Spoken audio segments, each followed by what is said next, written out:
What you would notice is, so you won't image it as a single peanut shaped object if that is what you were asking. But a common envelope system would actually be detectable if you studied the radial velocity and so on. You would find that the orbital separation is just too small. I guess that would be one way of doing it. It would also have a very peculiar light curve.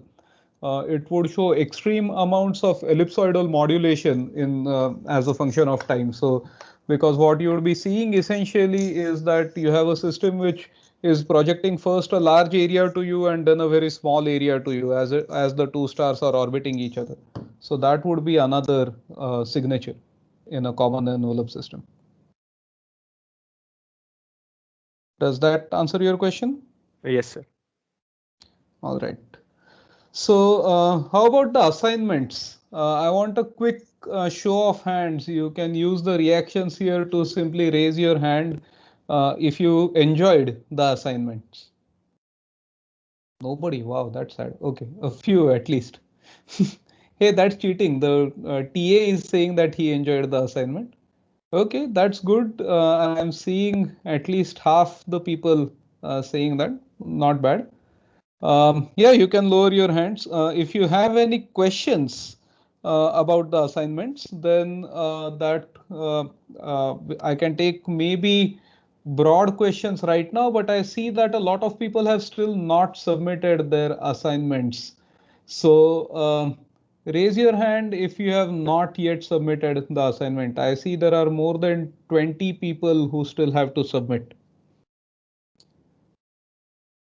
Okay, and those 20 people are not here. That's interesting. Okay, so if you have not yet submitted the assignment because the number is so large, what I'm going to do is I'm going to give an extension until midnight today. But those who submit between now and midnight will get a 1 mark penalty for being late. It's not as if the assignment was given last night and you suddenly had to solve everything by today. There was enough time given. So if people have somehow still missed out, then that I will largely attribute to poor planning, and as a result, they should get some penalty. So that's how it's going to be for this particular assignment. Yes, Prathamesh, you have a question? So just one logistical one regarding the Mm-hmm. late submission. So Mm-hmm. I submitted before the deadline, but my cropping was wrong, so I submitted 20 seconds late. I think that might not be a problem. That's okay. Just to be clear about it, send an email to me anyway. Okay, Okay, so that we'll have it on. We'll take care. sure. Yeah, you shouldn't get penalized for like 20 seconds. That's okay. उतना astro में तो error bars उससे भी कम है. So I mean उससे भी ज़्यादा है. Sorry, we used to say that if you have a factor of 2 uncertainty, that's great. Those days have changed. We now have a lot more precise measurements. Okay, looks like people have decided not to join today's lecture. I don't know if they're protesting something or whether they're still finishing their assignments or what, but let's hope that it is not because everyone now hates me because of these assignments. So today I'm going to talk about projects, and there is going to be a lot of interaction in today's session. So I hope you have given some thought to the project topics that were floated. I don't expect you to know what project you would want to do right now, but what we are going to discuss today is underlies a big part of research, which is choosing an interesting problem. Okay. This, as IITians, you should be aware, as any person should be aware of our strengths and our weaknesses. A major critique of IIT students in general is that we are all very good at analysis, but not very good at synthesis. So if you are given a system, you can reverse engineer it. But if you are told to build a system from scratch, then that often becomes a problem. Now in research, the main difference from homework, of course, is that in a homework problem, you actually are told exactly what the end goal is, and there exists something known as the right answer. Although your TAs might disagree, there were quotes about not having a right answer at all. But overall there is an end goal which you are trying to achieve. On the other hand, when you're doing research, you're kind of trying to figure something out as you go along, and what are the questions that are worth addressing itself takes in a lot of or rather can give you a lot of misery, because you are never sure whether you have found an interesting problem or not, and so on. So I don't want you to experience the misery part, but I do want you to experience what research is about, and that's why these projects will closely follow those lines. So the first thing that we have to talk about, of course, is how do you select what it is that we are going to. Oops, I'm sharing the wrong thing. Stop presenting. There's no point in sharing a Teams window with you.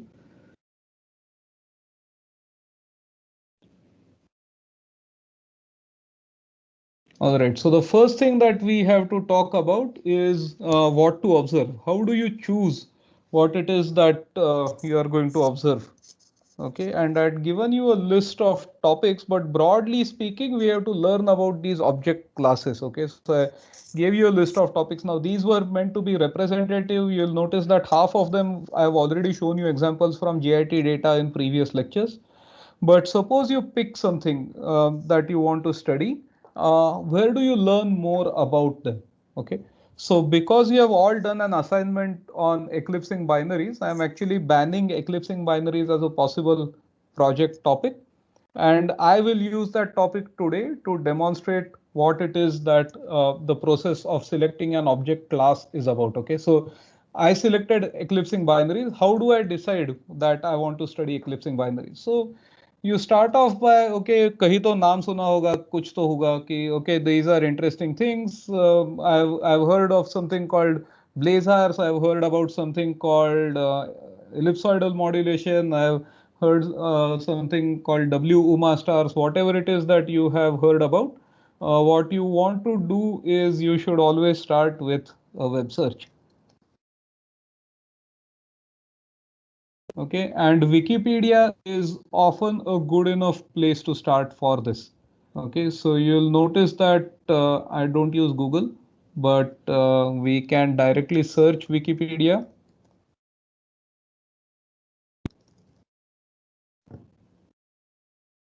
So you go in, you pick your class of objects and literally start reading up from here. Okay. Why am I recommending Wikipedia as your starting point? The reason is actually quite straightforward. It gives you things in a language which is very easy to understand. So here we are at eclipsing binaries, and Wikipedia is going to tell you very quickly what there is to know about eclipsing binaries, what may be or may not be important. And then it is also going to point you to all these other things that, okay, eclipsing binaries, for example, there is a triple star system. Oh, interesting. You know, oh, here is something about surface brightness. Here is something about light curves, about oh, we have actually been used to measure distances to other galaxies, and that might get you to something else. Can I actually use eclipsing binaries to measure distances? Can I do something else with eclipsing binaries, and so on? Curiously, that was one of the factors that we had to discuss when setting your problems. You actually have enough information in your assignment to measure distances to those stars. You can give it some thought. Okay, now when you have started with something that basic, the next thing that you have to do is that you actually have to go and read more detailed, more sophisticated information about it. So because we are doing everything online, I'm actually recommending this online resource quite often. This is OpenStack's textbook on astronomy. This has actually been written by professional astronomers. And you can see that there are a lot of topics that the book covers. They are slightly at a superficial level as compared to the textbooks that I have recommended, Carroll and Osley or Frank Shu or anything else that you might be picking up. And you should now go and read up about that object from such a book. Okay, so you started with Wikipedia, you started with OpenStax or with Carroll and Osley or whatever. At this stage, you have some broad idea about that class of objects. Beyond that, when you go into a textbook, what are you looking for? You are looking for two things here. Okay, maybe I should share this screen and take some notes now. So the two things that you are wanting to know are first is what is the physics of that object, and second is what are the open questions about that object. Okay, so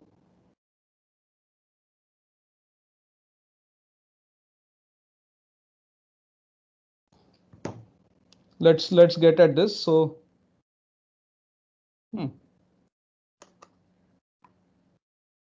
just a moment, sorry. Yes, there it is. The shared content is visible.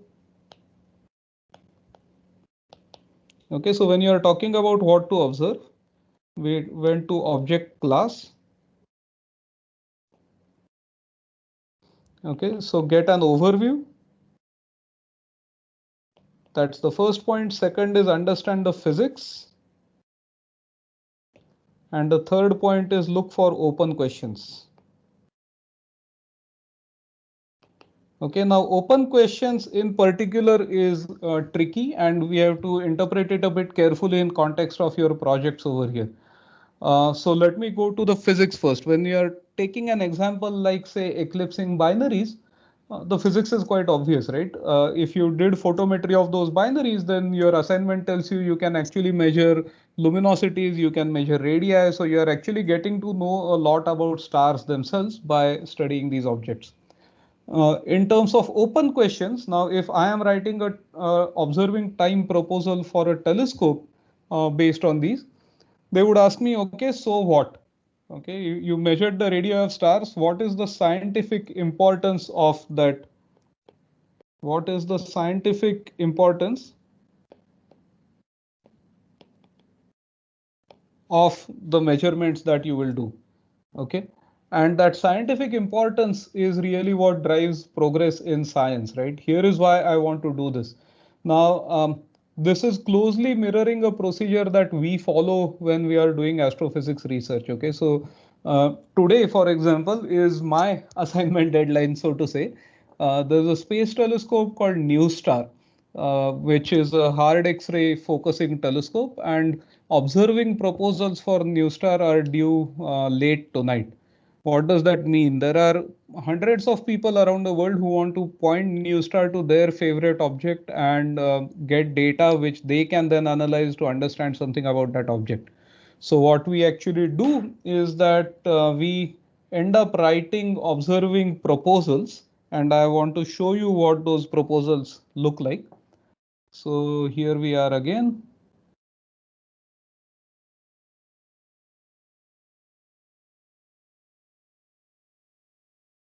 Okay, where is that? Here we are. Okay, so this is actual calculations and work that I am doing for a NuSTAR proposal. What we are looking at here is observations of this object taken by existing space telescope called Swift-BAT. And on the basis of those observations, we are deciding what would be a good time to observe this source. And then we have to fit all of this in a 4-page proposal where we say we want to observe this high mass X-ray binary. Here is what is known about this object. Here is what we want to measure. We have some simulations as to what we can see. We are giving an observing plan. Then we are showing feasibility of this. Once we get the data, how will we analyze it? All of this has to be put together and submitted as an observing proposal. So here we are saying we want to measure this cyclotron line of this source, and that will allow us to measure the source magnetic field. Why is that important? It will actually, in this case, prove that the source is a neutron star instead of a black hole.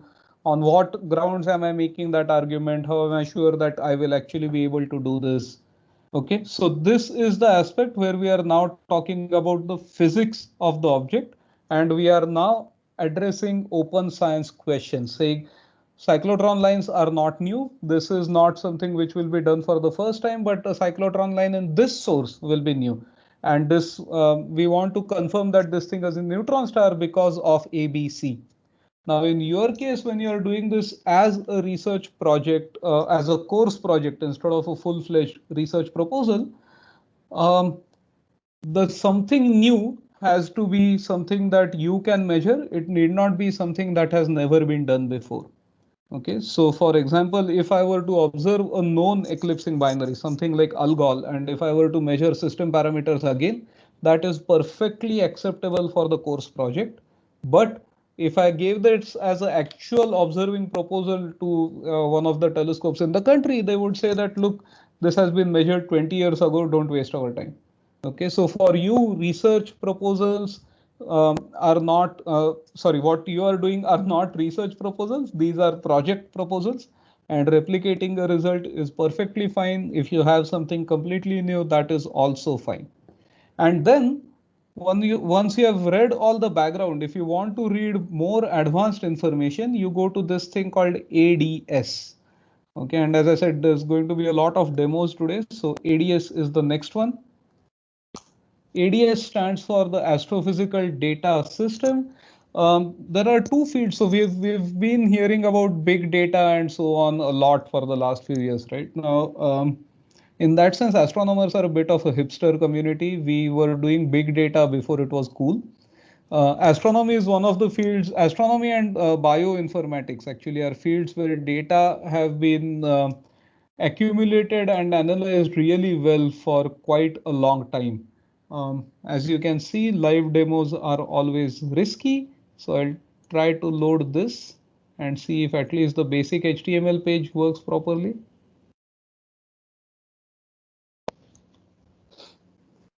So ADS is a place where all the research publications from astrophysics are archived all together and listed all together. Whenever we make a discovery, we write it up as a paper. It is then peer reviewed. So other experts in the field will actually go through our work and make sure that it makes sense. And then on the basis of all of that, they will approve it for publication in a journal. So if I am looking at eclipsing binaries, I would start here to find out more about those systems. And there is a very interesting operator here called reviews.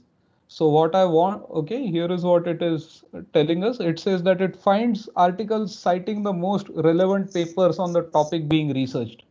So I am going to say reviews of eclipsing binary.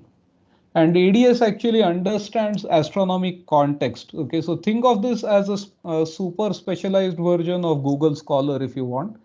And it understands context. So it will understand that binary and binaries are interchangeable words, although I've put them in quotes and so on. And it will give me a list of all papers that are actually reviewing this.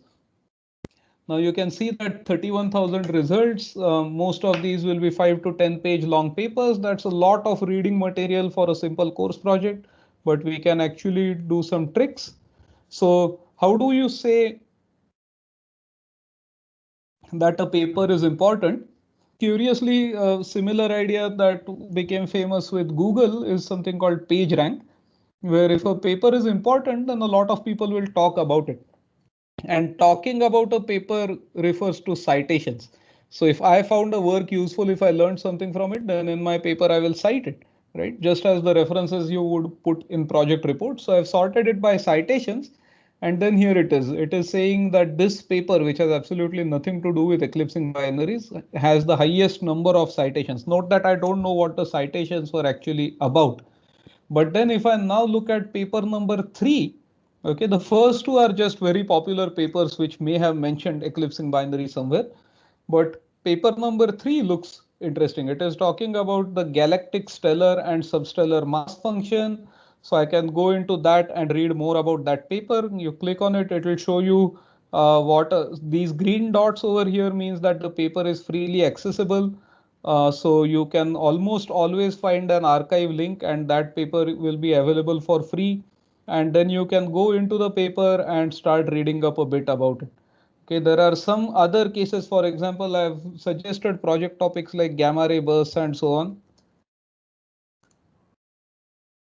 And for each of them, you'll always find review papers which are often large. 50 pages or so is common, but Planck is coming up at the top of everything. But if you look at these, then you actually have details that are available about each of these gamma ray bursts. There is also something called useful, and there is a which shows you what are the papers that are useful for working on this and so on. So the link I will share with you is for the ADS, the Astronomical Data System. Okay. So this is what we do to learn about a class of objects. So suppose I'm sitting and listening a colloquium on astronomy here, and someone comes and starts talking about wormholes, and I decide that, oh, this looks interesting, let me explore more. Then these are the things that I would do to understand the field and then decide further whether I want to go into it or not. Okay, so by looking at object classes, suppose we selected eclipsing binaries as our class. There are a lot of eclipsing binaries. Okay, so how do I select which one I want to actually study? So here we actually branch into two things. One is that you either want to study a known object in greater detail. Option two is to search for an object of that class. For our purposes, search is quite difficult and will not fit in the category of what is expected in a course project. At least part of the reason is not just the complexity, but also the fact that searches can actually turn out to be blank. So you might search for something and find nothing. And in that case, you will not get the remaining learning experience of the project where you would analyze the object that you have actually obtained data for. All right, so to select the object, we are now going to select an object of a known object of that type. And for that, what we go into our object catalog. So think of it not quite Flipkart or Amazon for your objects. You can't go and buy them off online, but people have actually categorized these objects in great detail and they have made catalogs. So the first service is called Vizier. This is again a part where astroinformatics and the data management in astronomy really comes in. So I'll go to Vizier. Okay, this is a service that is actually maintained through CDS in France. And here now I can start searching for anything. So I can again search for eclipsing binaries. By the way, Vizier and ADS are linked nicely to each other, and there is a third system called Simbad, which also I will talk about. But these systems play very well with each other. What it means is that if you have a paper that refers to a certain catalog in ADS, then you'll often directly find a link to that catalog in Vizier. I have no idea why the network is so slow. Okay, I'll come to the Simbad thing in parallel while Vizier is loading in the background. There was a question by. Yes. Go ahead. Who has a question? Yes, sir.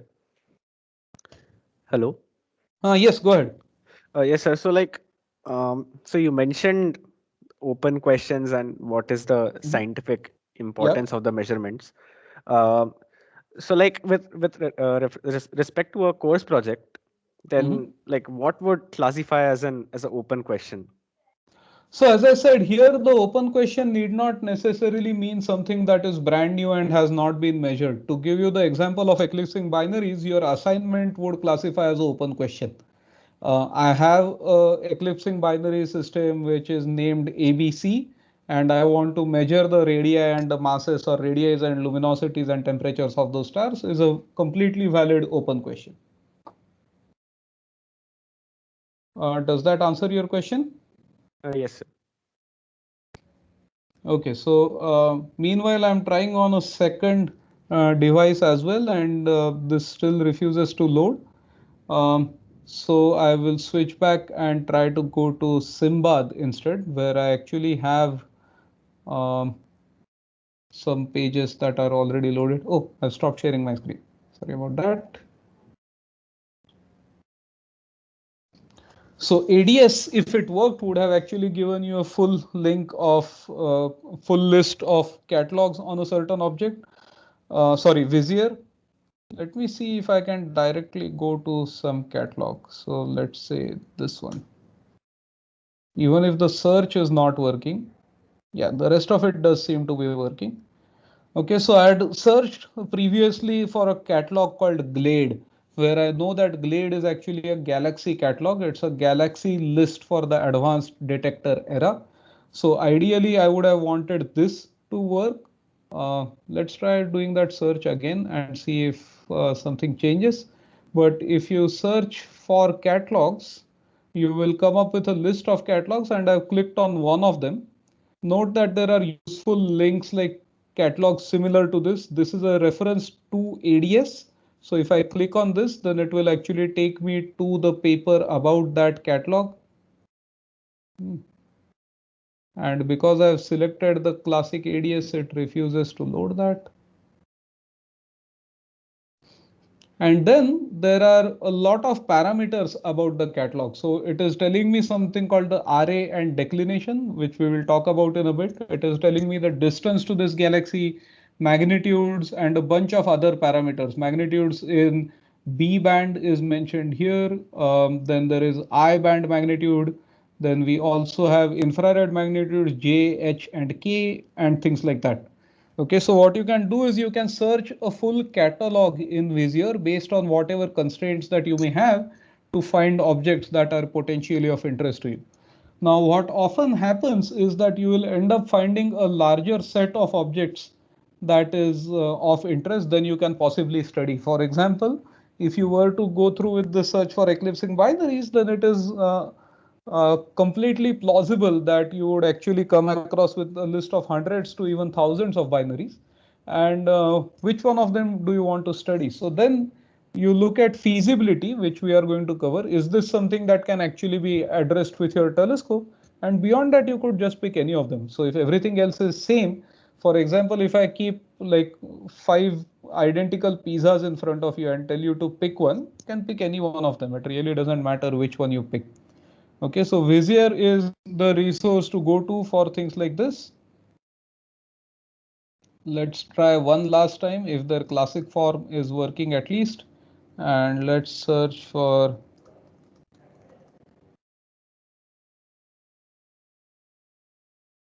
see, their Ajax service is down, and that is why it is causing a problem. That is why it is not letting me find catalogs. Okay, there is a rare problem on their end today. The third resource that I've referred to here is something called VSX, and this is something which is going to be quite useful for any category of projects that have to do with variable stellar sources. Okay, so VSX is the search interface of the American Association of Variable Star Observers. Okay, and I'm going to start from I'm taking the risk of reloading this page. Let me open it in a new tab instead. Okay, I'll of course give you this link. VSX stands for the Variable Star Search, and it comes with this very curious page layout that you are seeing here. And you can see that it catalogs 2 million variable stars of all sorts. Okay, so you go to search. And in search now, you will start seeing how big the rabbit hole really is. Okay, you can see that this page has already loaded with a lot of options. But the first time you actually go to VSX, it's going to show you a very basic search form, which is only this much. It is asking you for a name of your object, and it will give you details of that object. So suppose I take one of these examples and I search for SS Cygni. Then what it will do is it will give me all the observed information that is known about this object. It will give me links to light curves and so on, and it is telling me what is the position of this source on the sky, what type of variability it is, and other references and so on. Okay, but what we want is not just that part. What we want is a full list. So when you come to this page, you start clicking on more. Okay, and you keep doing that a few times, and then it starts showing you the really interesting searches.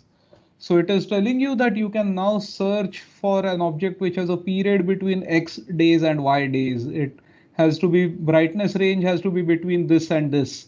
It is also asking you about things like what type of variable is this. Okay, and there are help pages that are available which will tell you what each of these things can mean. Okay.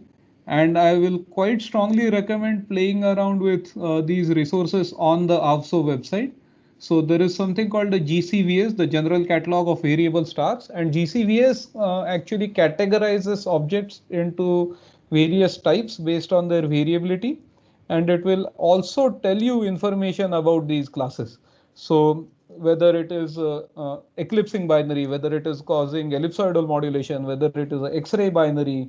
Okay, so see, it has nicely divided these variability types into extrinsic variability, where it is uh, an effect that is not happening on the object, or intrinsic variability, where you can have flares or cataclysmic variables or pulsations in the star and so on. Okay, so reading through this material is quite strongly recommended. Lot of different object types here, and then you can search later in the lecture. Quite soon I'll cover what these parameters can be and how they will affect you. Okay, so you go to these catalogs and you find out information about these objects. Now VSX is applicable for variable stars, but what if you are picking other things? What if you want to study an asteroid or a comet? So often these subfields have their own specialized databases, and we can help you find them. Okay, so feel free. For example, if you are studying AGN or blazars or something, then we'll help you and point you to actually catalogs of blazars and where you can get them. You can always find all of them through Vizier, assuming they get the service up again soon. Next comes the part about feasibility. So there are a lot of things that I want to do, right? I would like to go to the center of the Milky Way and take selfies with the black hole there. Not going to happen. So how do you decide whether the target is actually feasible for what we want to do? Okay. So what does feasibility mean? There are many aspects to this. First is that it has to be the right brightness. Okay, so let's come to feasibility here.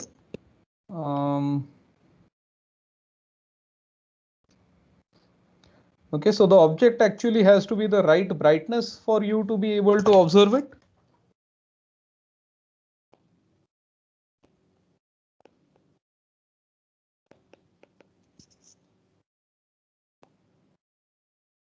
Now, when I'm talking about the right brightness, okay, usually you start worrying about whether an object is too faint.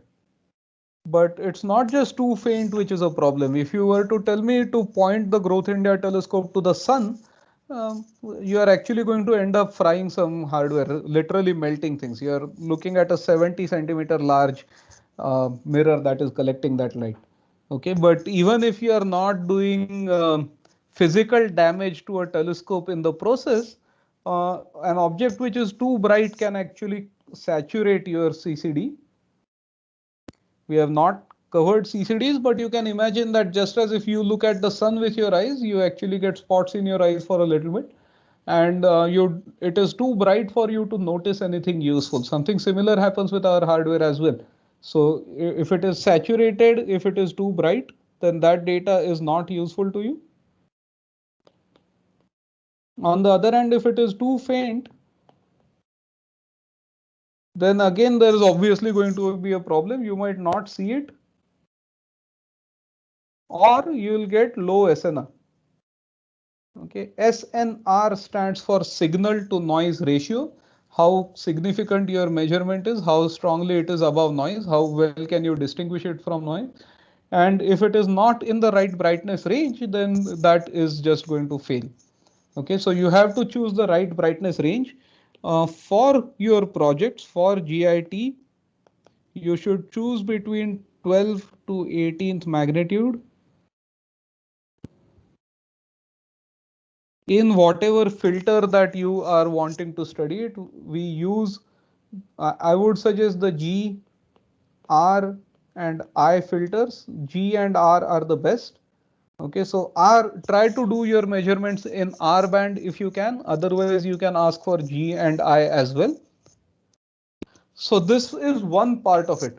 Now the second part is some of you may have seen this great conjunction of Jupiter and Saturn, right? These objects were visible a few months ago before sunset, but then slowly they started going closer and closer to the sun.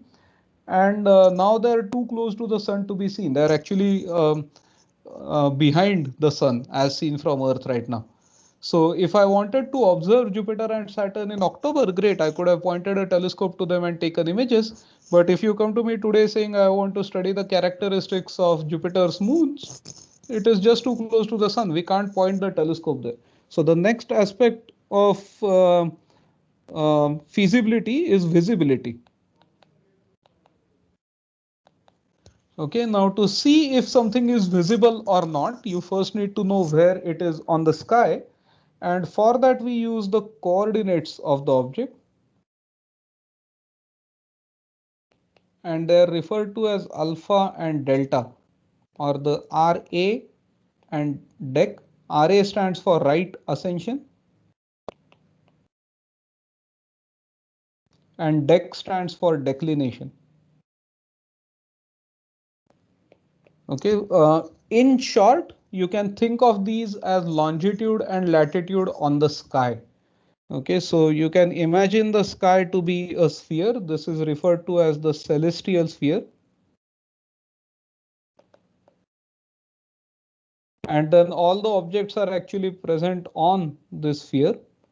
Remember that measuring distances is difficult, and the distances involved are so high that parallaxes also, even if you move across the entire solar system, parallaxes are often quite small.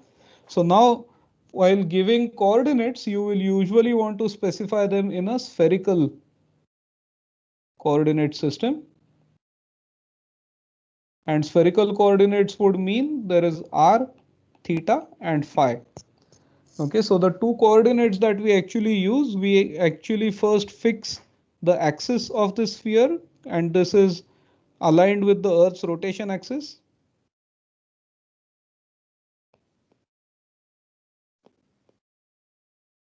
Why do we choose an axis that is aligned with the rotation axis of the Earth? Any guesses? We are on Earth. We are on Earth. That's a good yes, but does that give us some advantage by doing so? We can choose a reference frame in which the star is stationary. That would still be true if I randomly picked, say, this direction in front of me right now as the axis. But if the So Earth the rotates, advantage, then it will move, right? It will not correct. remain So the stationary. advantage is that I can have at least one stationary or two stationary points in the sky. Okay, the reason why stars are moving as seen from Earth is not mainly because of their intrinsic motion, it is because the Earth is actually rotating. Okay, so if I have a nice, happy, smiling Earth, stars are fixed and the Earth is rotating around. The star which is directly above the Earth's north pole is not going to move. Okay, turns out the pole star is not exactly at the North Pole, and for various reasons, it will keep moving further and further away, in fact. But you can imagine there is a particular direction in space, and so fixing that gives us some fixed reference. And then I can start thinking of this angle from the North Pole, and that angle for any star is not going to change ever. Okay, and that gives us advantages when we are actually doing calculations. But instead of using the angle from the North Pole, the coordinates that are actually used, we take the equator and we measure the angle of this object from the equator. Okay, and this angle from the equator is called declination.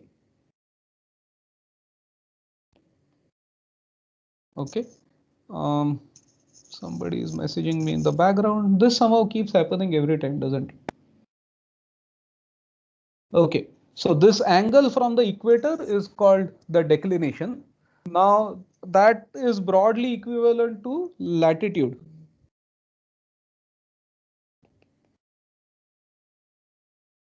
Okay.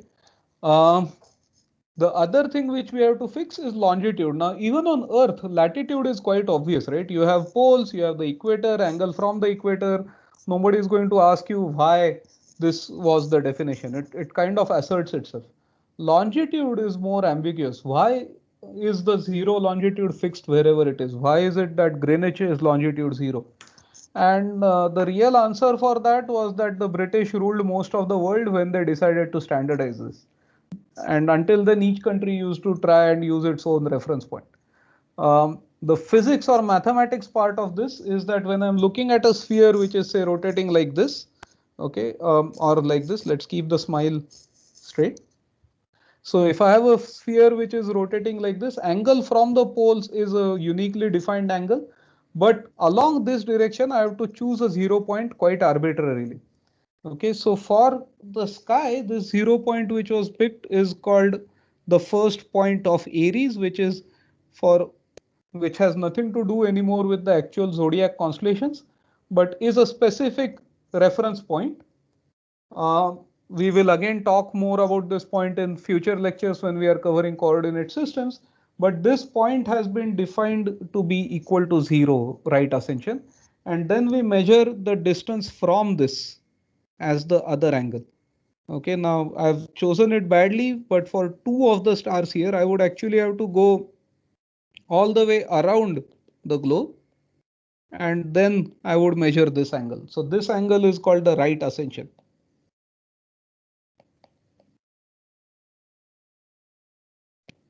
Okay, and this point here is the vernal equinox. This won't mean much right now, don't worry, we'll cover it later. Okay, this is just a quick primer. A lot of the things that you need in the project, you are going to learn through the course, and you learn it well in time to use for your projects. But right now we have to take some things at face value, or also called the first point of Aries.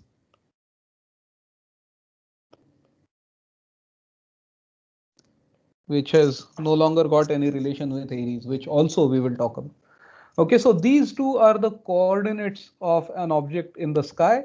Now you can go to various sites which will tell you what the current coordinates of various objects are. If you download any planetarium software on your phone, on your laptop, on your tablets, whatever, they will also give you the coordinates of all stars and planets. There are good sites that will give you coordinates of planets as a function of date, because they of course move. And once you know the coordinates, there are some obvious things that you can start talking about. For example, you check the coordinates of Jupiter and Saturn today, you check the coordinates of the sun, you will find that they are only a few degrees away from the sun, so clearly you cannot go around observing them. Okay, but given this, we need to be a bit more precise. Now, when the sun sets, does the sky immediately become dark? No. No. What about sunrise? How many of you actually wake up before sunrise, or maybe actually put a night out and are up until sunrise? Is the sky bright before sunrise? No. Yes, sir. Yeah. It actually Yes. becomes Dawn it bright is. almost an hour Yeah. before sunrise. Okay. So we have this concept called twilight. Okay, nothing to do with vampires. But twilight is the time after sunset before it gets completely dark. And there are three types of twilight. There is a civil twilight, there is a nautical twilight, and there is an astronomical twilight. Okay, astronomical twilight is what is of interest to us. This is when the sun is 18 degrees below the horizon. Okay, a bunch of astronomers some point ago decided to standardize this, saying, okay, when the sun is 18 degrees below the horizon, the sky is usually dark enough. Why not 17.5? Why not 18.5? Close enough. 18 is just fine. We often start observations a bit before this. So what you are actually looking for is that object has to be visible in what part of the night? During astronomical twilight, right? So you want to pick an object. So going back to the great conjunction of Jupiter and Saturn, they were actually still visible when the sky was bright. They were already setting by the time the sky got dark. Okay, you can loosely think of this astronomical twilight at the point where the sky becomes as dark as it is going to get. Now, for city dwellers here, the sky really doesn't get dark at all. So these definitions are hard to internalize. Okay, but with this astronomical twilight, your object has to be visible. Second is that how many of you have seen the South Polar Star? Is there any such thing, by the way? Yes, sir. There is a star, I see. Big So star. there are stars close to the South Pole, you're right, but you don't see them from here. You can see things like the Southern Cross, which would point to the South Pole, But what is happening again is that, taking our smiley earth as an example, if you are standing here, you are not going to see stars which are down here, because your horizon is like this. The tangent plane where you are standing, anything as the earth rotates, this plane is going to sweep a cone in space, and anything that is outside that cone you won't see. If you are standing on the North Pole, anything in the lower half of the sky will not be visible. So you want your object to be above the horizon when the sky is dark enough. And not only that, just above the horizon is also difficult, because if you try to look too low in the sky, then you are going to have various issues. Your telescope might not be able to point that low. So the Growth India telescope, for example, cannot point below, or we don't point it to below 20 degrees. Also, if you look very low, the sky is bright. You are looking through a larger thickness of the atmosphere. So you have more turbulence and so on. So it has to be visible in astronomical twilight, and it has to be high enough in the sky.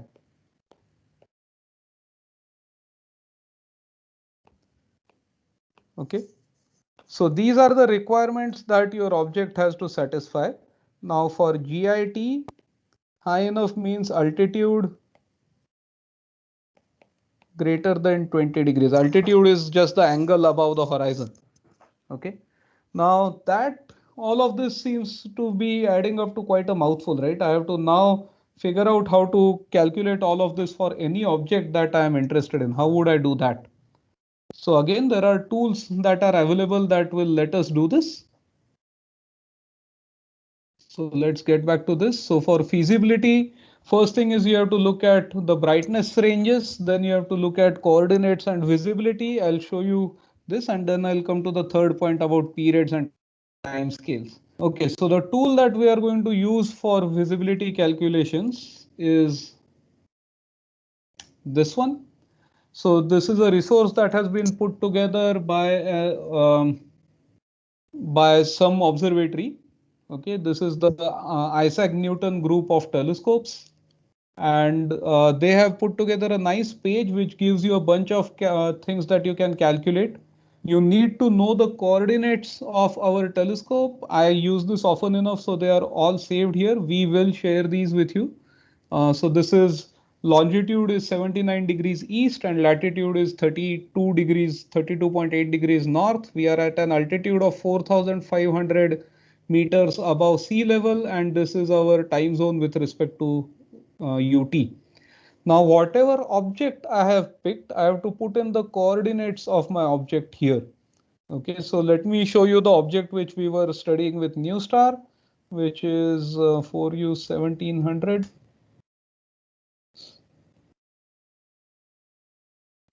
Okay, so since Simbad has actually opened up now, I will show you this service. So here is Simbad. Vizier is about finding catalogs of object. Look at this.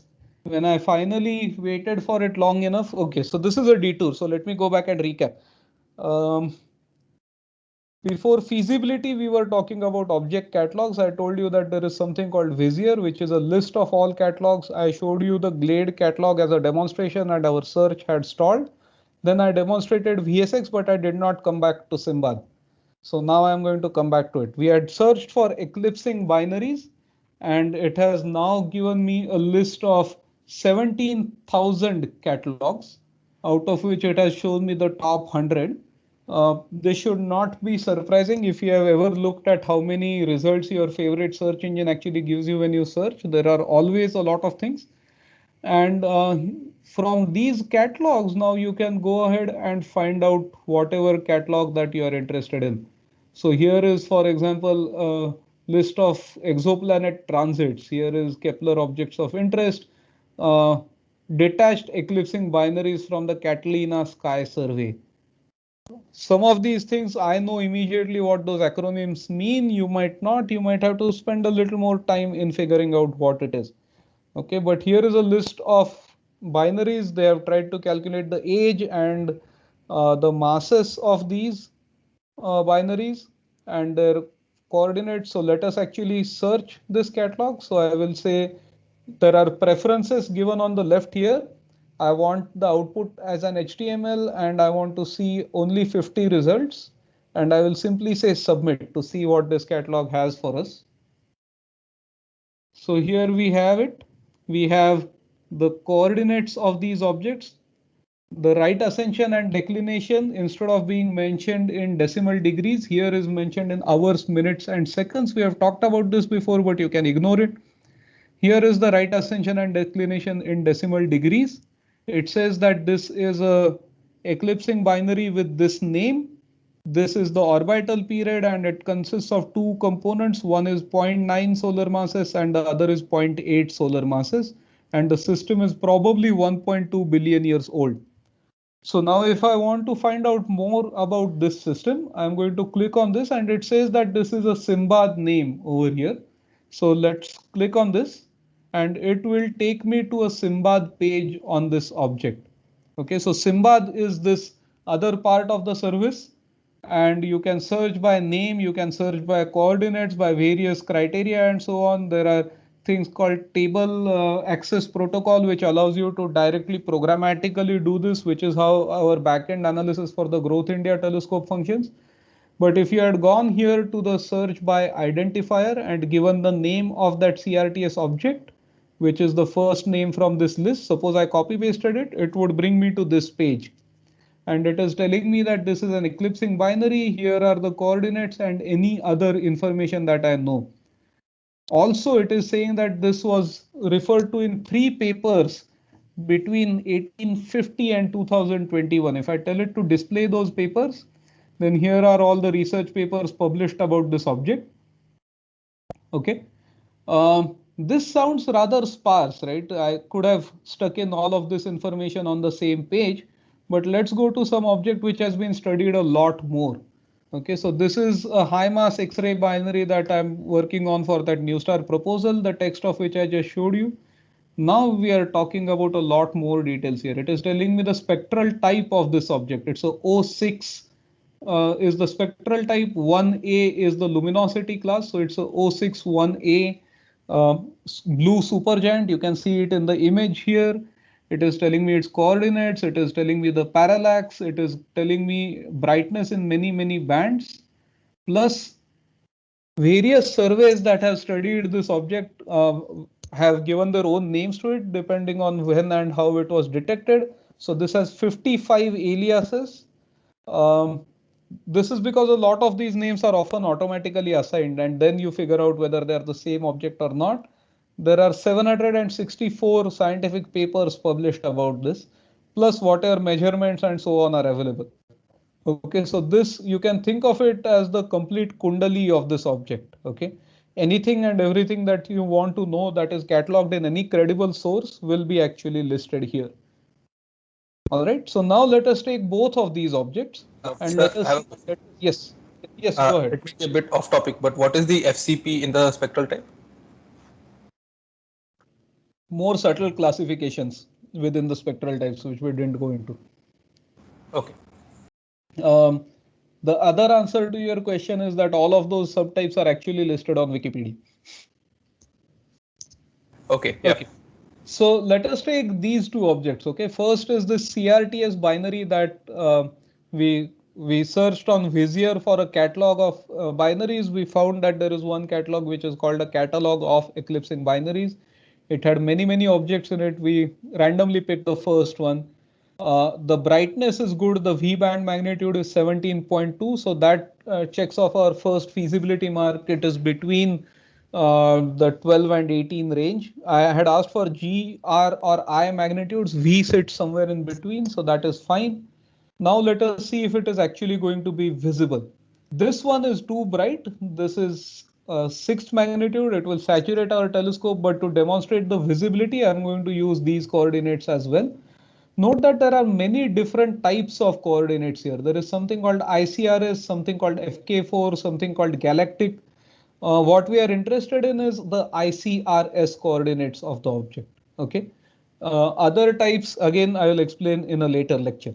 So I'm going to copy the coordinates of these two objects. So the ICRS coordinates are here.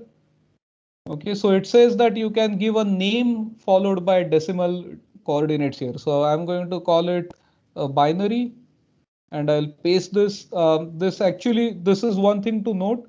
this page will give you an error if you give too many decimals. So you can keep 4 or 5 decimals. That is way more than enough for what we are trying to calculate. Also, sometimes when you copy paste, especially from a PDF, you get something, you get a symbol like this, which looks like a minus sign by eye, but is not a minus sign, and that can usually break things. The second object, I am going to call it by its name. The name should not have a space, so I will delete that space. And then I'm going to paste the coordinates of this chap over there. So this is 255 and minus 37. Again, deleting some decimals here. All right, and now we will actually say retrieve. Let's see what we get. So what it has shown me is a bunch of dashed lines on a plot. This plot is quite a mouthful, so let me explain what this is. Okay, the left line on the x-axis here is time, and at the bottom what is given is universal time. Okay, so you have to add 5.5 to get Indian Standard Time. The left line is sunset, and this dashed line is twilight, 18-degree twilight, which is happening about an hour or so after sunset. This is the solid line here is 0 hours UT, so that's 5:30 a.m. Again, the dashed line is morning twilight, and this is sunrise. On the y-axis is altitude and the corresponding quantity that can be calculated, which is called air mass. Okay, which is the relative thickness of the air column that we are seeing through. Have we covered air mass in a previous lecture? I think we have to some extent. Anyone? Yes, we did. Okay. So this is air mass. We typically do not want to observe below air mass 2. You can see that this is 1.99, which corresponds to 30 degrees. 20 degrees is the absolute pointing limit for the Growth India telescope. Okay. Now this dashed line here is the moon. And it is telling you that tonight, because we had selected the date as today, 29 January, tonight the moon is visible for most of the night. It will rise just around twilight or rise just after sunset, actually go up in the sky, be up for most of the night, and then will go down later. It will reach a peak altitude as seen from Hanle of about 75 degrees. Our first object is also visible throughout the night, so that makes it a great candidate. And these numbers here in blue, 26, 27, 29, 30 are actually distance from the moon. Note that it is changing because the moon actually moves by several degrees per night. Okay, it has to complete the full sky 360 degrees in about a month. So you can calculate from that how many degrees it should move per night. Okay, so a distance of about 25 to 30 degrees from the moon is recommended. So this is skimming just at the boundary of acceptable over there. Why do we need that kind of a distance? Well, if you are too close to the moon, the sky around the moon again is too bright and your data quality is degraded. The second object that we searched for, which is this HD something object, you can see it as a curve over here. Okay, so this pink numbers tell you the object number. Down here you see a pink 2, which means this is really a bad season to observe that object. Okay, and that is not feasible. On the other hand, if we were to be observing in say April instead of right now, I can search for this again, and you will notice that now in April, object 1 is available only for the first part of the night. Object 2 is coming up late in the night, but it is not quite coming up enough. And that is because the declination of this minus 40 places it too far to the south for it to be nicely visible from here. Okay, so this is the tool to use. There are other modes of this tool. For example, there is a mode called star obs. And if I set it to star obs and do a query, then it is telling me the optimum observing time. So what is the altitude of the object at loosely speaking midnight? Okay, it's not exactly midnight, middle of dark time. And it is telling you that in April, this object is not very high in the sky. June midnight is ideal for this object, whereas for the first object, Jan is really the best season to observe it and so on. Okay, and then this one is telling you how many hours is the object in your night sky. So if you're looking at object 1, it will spend about 14 hours in the night sky here, whereas in July it will barely be visible at all. So these kind of tools really help you in planning a lot. Okay, so and then going back to this, the third feasibility criterion that I talked about is periods and timescales. Okay, so coming back to this eclipsing binary, Um, the Vizier entry already showed us that the period is 0.86 days. That is good news, right? You can actually, it is visible through most of the night right now. If you observe for part of the night, you can cover a good fraction of the phases of this object. Okay, and that is good. If on the other hand, the period of this object was 10 years, then that is not a good object for your course project. Or if the period was 10 minutes and the object is 18th magnitude, to detect that source, you are going to need a 5 or 6 minute long exposure. So that is too short a period. So, or if you are trying to study an object which is varying, or if you want to measure the motion of stars with respect to each other, you actually have to go look at stars which will give you a good effect in the time scale of your observations. For the purpose of your project, you can assume that observations can span a few days, definitely not more than 3 or 4 weeks. 4 weeks is the absolute hard limit, 3 is better. Similarly, if you come and ask me for 100 observations of a single eclipsing binary, I'm not going to give them to you. So typically you would want to have something like order of 10 observations is ideal. Some people will require less, some will require more. If you make a good case for it, we will give it to you. So here I talked about this telescope visibility tool. Those of you who are a bit more adventurous can go look up the Growth Winter School videos. Again, we'll provide a link to this. And there is a full lecture, 1.5 hour lecture and corresponding Python notebooks and tutorials on how do you actually plan an observing night. Okay, so on observation planning. All right, with that, I have come to our list of possible topics. But before going into these topics, I am going to pause and I have two things to say. So actually I can stop sharing.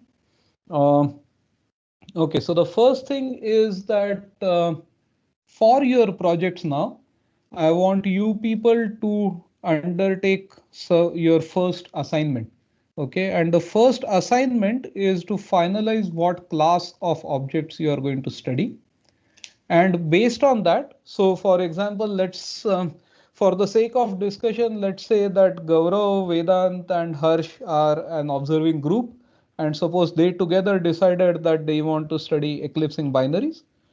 And then within that, they still have to pick what eclipsing binary they have to study, of course. Okay, so now each member of your team has to independently create a write-up about your object class and about your particular object.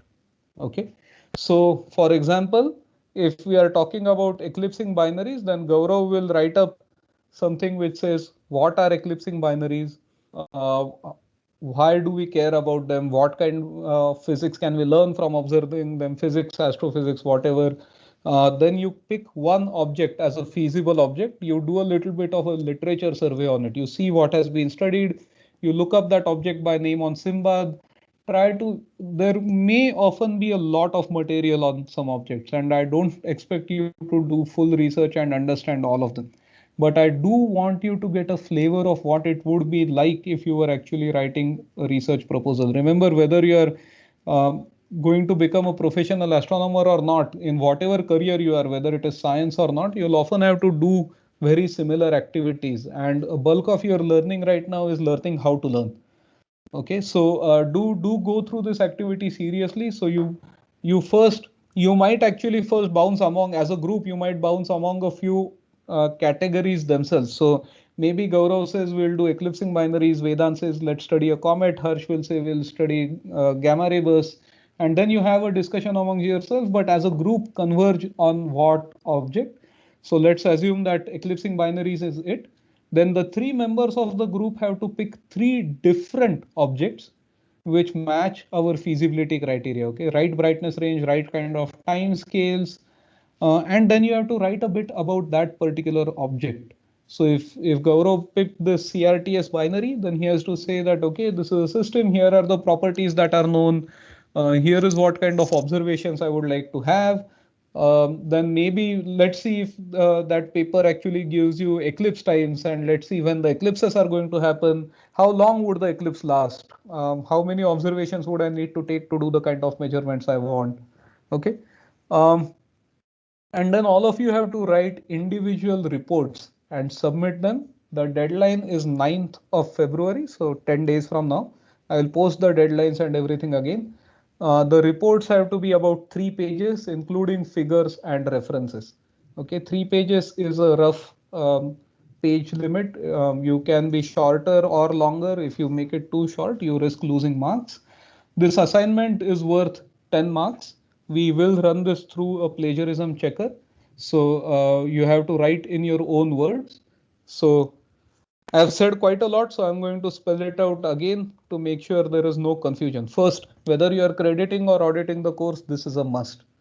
Second, the group has to converge on an object class, but the members, 3 to 5 members of the group, each has to pick a different object of that class. The reason for doing it is that you will actually explore more objects, and then later all of you together will decide what it is that will be your final object that you will study for the course project.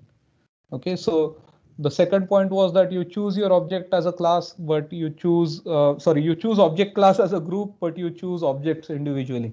The third is that your reports have to be individual. Even the write-up that you submit about the class. So coming to this example, Gaurav, Vedant, Harsh, all writing about eclipsing binaries. And then in the second half of the report, they will be writing about some particular eclipsing binary. The writing has to be their own.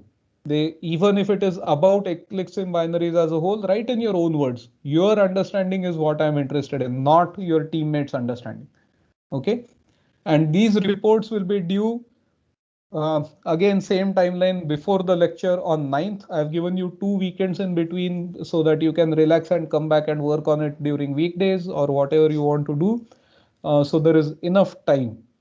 So now what we are going to do in the remaining 20 minutes of this lecture, first is if you have any logistical questions about this second task that I have given to you, we will take those, and then we will go to the object classes and have an open discussion about any of those projects or any other project that might be of interest to you. So any Like questions on the assignment? purely logistic. Is Yes. this the second graded assignment of the course, or is this a part of the project itself?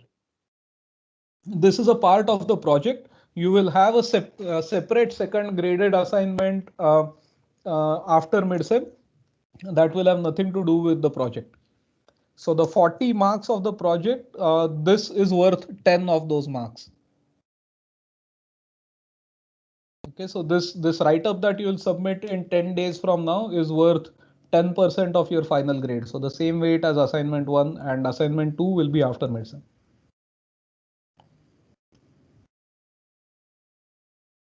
Any other question?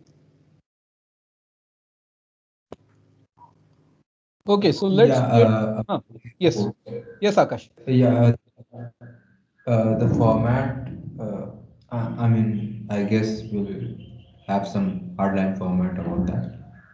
No, you are free to do what you want. You can submit handwritten reports. You can do. Finally, you have to upload a PDF. That's all. So if you want to make it in Not Word the and make it a PDF or a format, LaTeX. the title subtitle, like what sort of information, how much do we have to collect to be considered it as a viable report? The extent of it. See, the things that we discussed right now is what I'm looking for, right? So you are building a scientific case for studying a particular object. Okay, that is the final objective of your report. So what you're trying to do is first you'll have to, so suppose you're, let's say that you're an astronomer who is looking at this, or rather I am an astronomer and you are coming to me saying, oh, you know, you are assigning time on this telescope. I want to study this object for the following reason. So what you'll start off is by introducing the object class, saying, oh, you know, eclipsing binaries are these kind of systems. They are interesting because of this. We can actually study them to do this. Here's the kind of science that we can build from it. And among those eclipsing binaries, I really like this object CRTS XYZ. Here is what is known about that system. And here is what I would like to study. Okay, this does not include a detailed observing plan. I'm not yet asking you for how many observations you would want. You are free to mention it. So you should look into things like whether it is visible So your data collection will happen in late February, early March for these projects. So you should check that it is actually visible from the Growth India telescope. But I'm not yet asking you about very detailed plans of how you will analyze that data. But what are the goals that you wish to accomplish? Okay, Growth India telescope time is precious. We are going to actually take out time from research and give it for your course project. So you have to justify what it is that you want to do. Beyond that, I'm not thinking of imposing too much of a structure. I can probably point a few headings that should be included in the report. Okay, This one I'll is post supposed to be that. typed, right? Could be handwritten. Typed would be better. But in worst case scenarios, handwritten is okay. You can do LaTeX, you can do Word. If you are doing LaTeX, don't use the default class with 3-inch margins or something. Make it a respectable 3-page document. One very important thing in these is referencing. Okay, so whatever information you are getting, you should know where it came from. I don't want a summary of the Wikipedia article. I don't want a copy paste from your textbook. If you are relying on online resources, if these are meta resources, then you should try to go to the original source. So if Wikipedia has given you some information, it will have cited where it got the information from, and it is worth probing the original information itself. Okay. And wherever you get the references from, you have to cite everything. Okay, non-citation is not acceptable. Plus, if you want to put in any figures, you are free to put in figures. It is okay to take figures from sources, but only if they are actually licensed for that, right? There are uh, Creative Commons or other licenses which allow you to reuse figures as long as you are properly attributing them. So you have to cite where you got the figures from. In other cases, even if you hand sketch a figure with proper access and stuff, take a photo, put it in, that's fine. If you want to use fancy software and make smashing poster, that is up to you. I'm purposely giving you a lot of leeway in this. This is all about exploring things about these objects. Okay.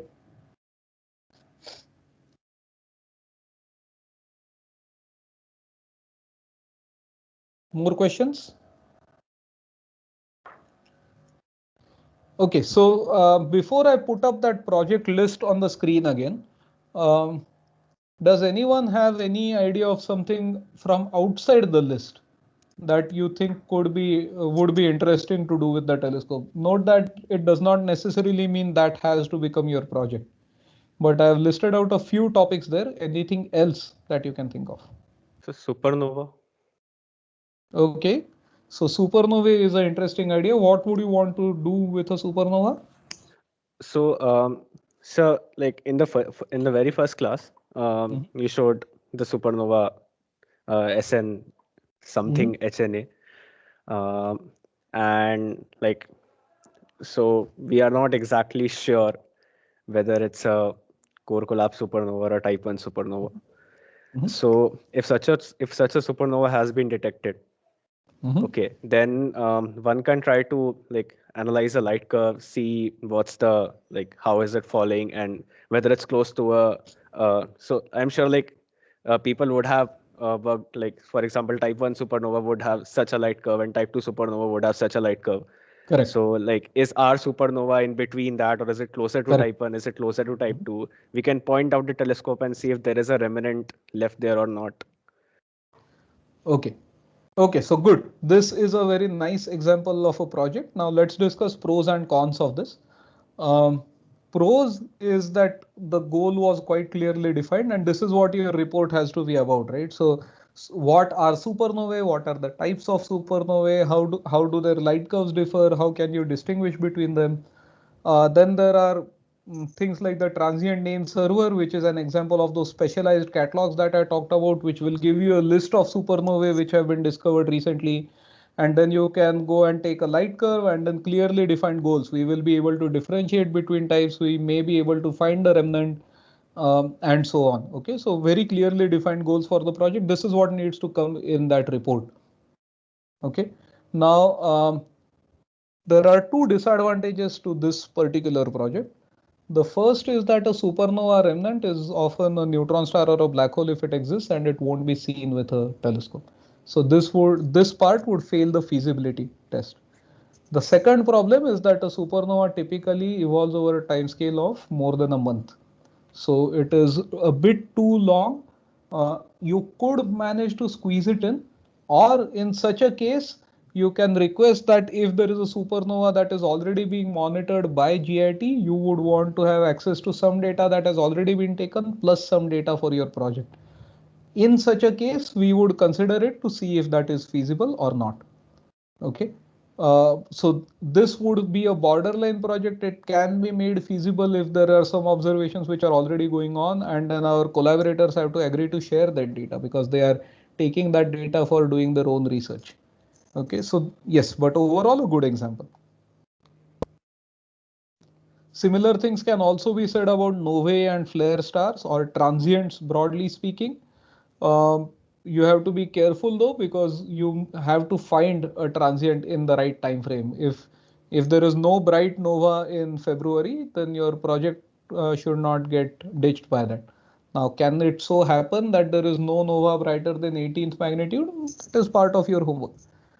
By the way, this homework you can also talk to your TAs. Okay, not all answers need to be found by yourself. I have told the TAs that if you ask very basic questions, they're not to answer them. You have to give in some effort from your own side. But if you ask questions which are non-trivial to answer, then they will try to answer them, or they can come to me and we'll try to answer things together.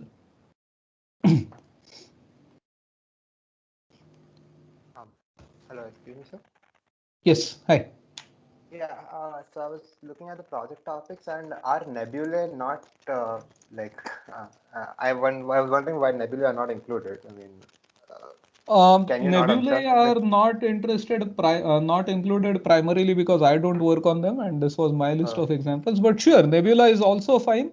You would have to talk about what you would do with a nebula, right? So Yeah, it no, I is mean trivial to looking point. at whether it's an absorption or an emission nebula, and looking at the spectra to find out what kind of gases are within Okay, the so nebula. yes, so good point that you brought up. Uh, so 2 points that you brought up. First is that just because something is not in that list does not mean that you can't do it. Second, though, as you mentioned spectra, Growth India telescope is an imaging only telescope. We can do photometry in GRI bands, and that's it. We cannot obtain spectra with this telescope. Okay, and on top of that, spectroscopy of extended objects like nebulae is a completely different ballgame. So anything that requires a spectrum, for example, the previous example that we discussed was supernovae, and supernovae can quite easily be distinguished on the basis of their spectra. But again, spectroscopy is not possible. So in case of nebulae, what you would have to do is you would have to find out what it is that you can do by just the image of a nebula. All right, and from the image itself, there are interesting things that you can do. For instance, you can actually make estimates about the age of a supernova, or if you know the age and if you see a round nebula, then you can make estimates of expansion velocity under certain assumptions and so on. So there are things that can be done with just images of nebulae.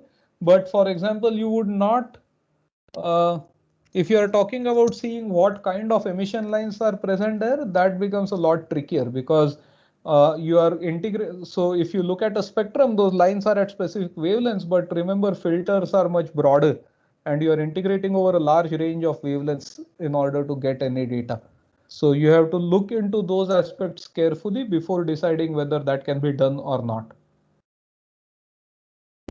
Understood. Thank you, sir. Okay, there are some other topics here which may not make a lot of sense or might not be very obvious to you right now, which are over here. Okay, so one is called CCD characterization. So we use CCD cameras in order to acquire data.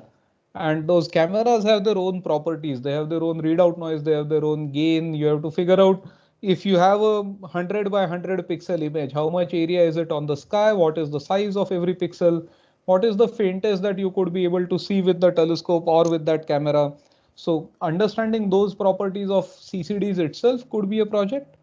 Also, there are site characteristics. So we have talked about extinction, for instance. And instead of switching to the other screen, let me just illustrate here.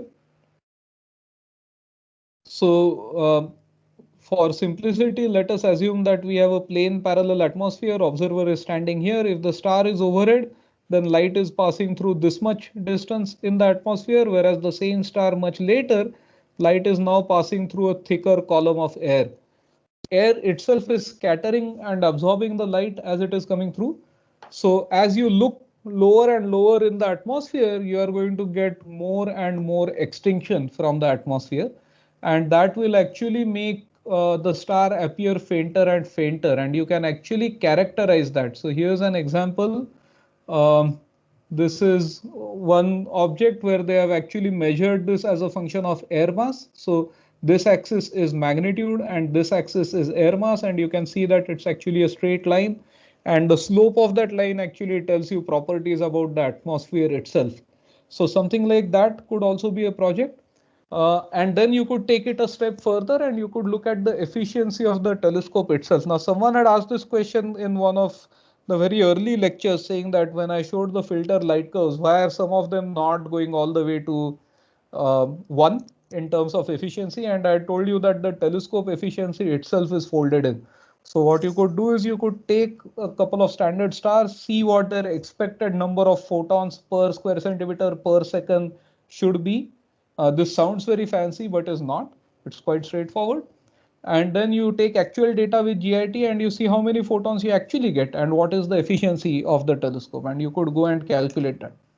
Okay, there is also a broad category here which is simply called asteroid and comet studies. We have not discussed it a lot. We'll study solar system post midsem, but it is possible to actually try and estimate rotation periods of asteroids. It is possible to measure orbits of asteroids. For comets, you can try to measure their diameter as such, or their magnitude, and how the radial profile is changing. So there are observations that can be done there as well.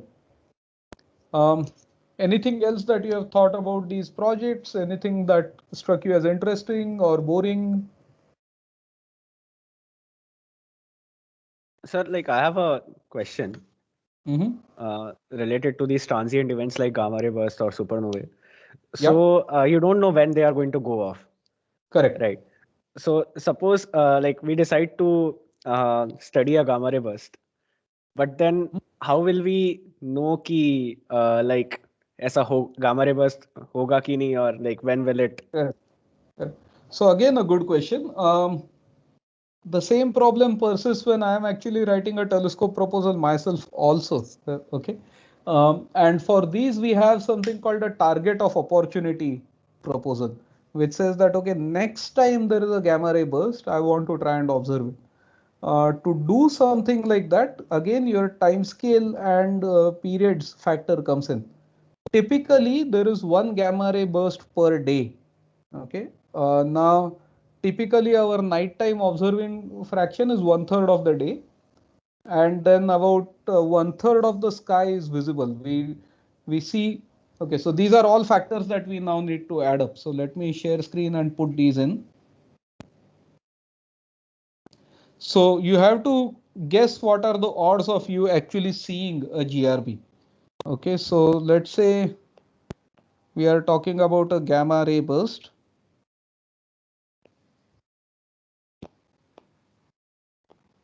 Okay, so dark time is about 1/3 of the day. All right, and then you have about 2/3 of the sky visible from GIT.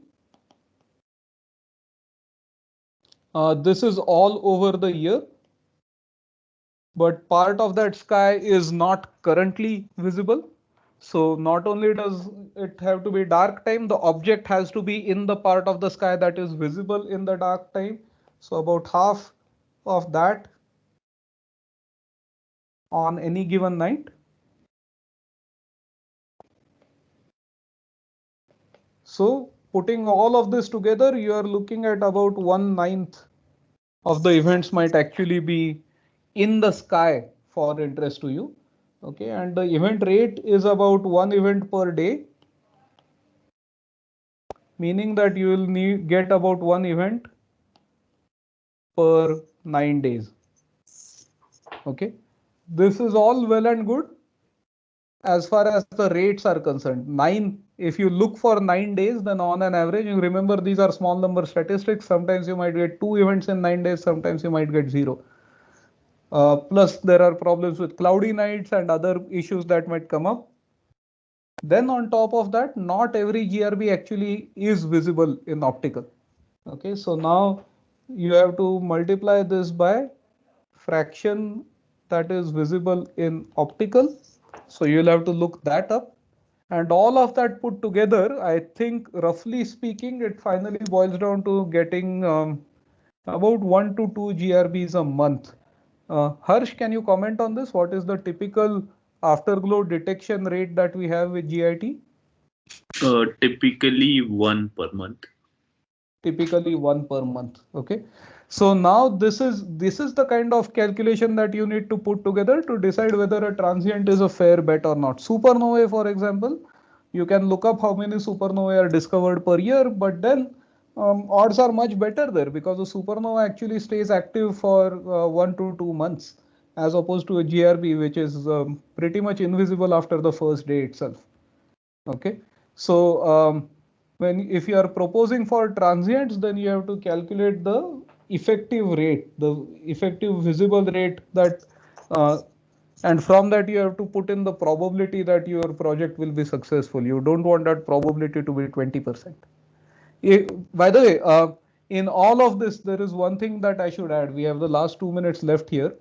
When I'm saying that this is stuff that you have to figure out, there is also a good reason why just this part is first separated, and after you submit your first report, all of you will discuss together, then propose an object. TAs will actually help you in refining your proposal if that object is correct. If you have decided something that is infeasible or outright ridiculous, I will help you there.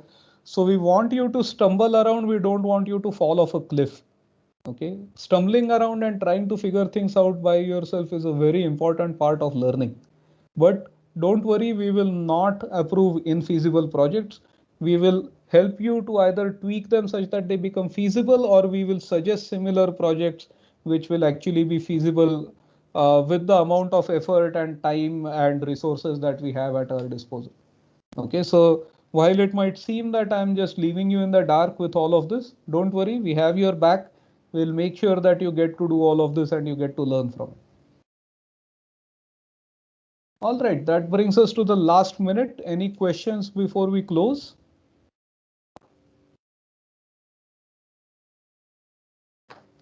If not, then let's end this here. Those who have not submitted assignments, tonight is the absolute deadline. You don't want to miss 10 marks out of 100 for just not uploading anything. If you know any friends who have genuine reasons for not being able to upload even by midnight today, then they need to write to me. Okay, I've set Moodle such that at 23:59 today, it will stop accepting further submissions. Not even a 20-second buffer beyond that. Okay, so that's all. Bye all. Talk to you on Tuesday.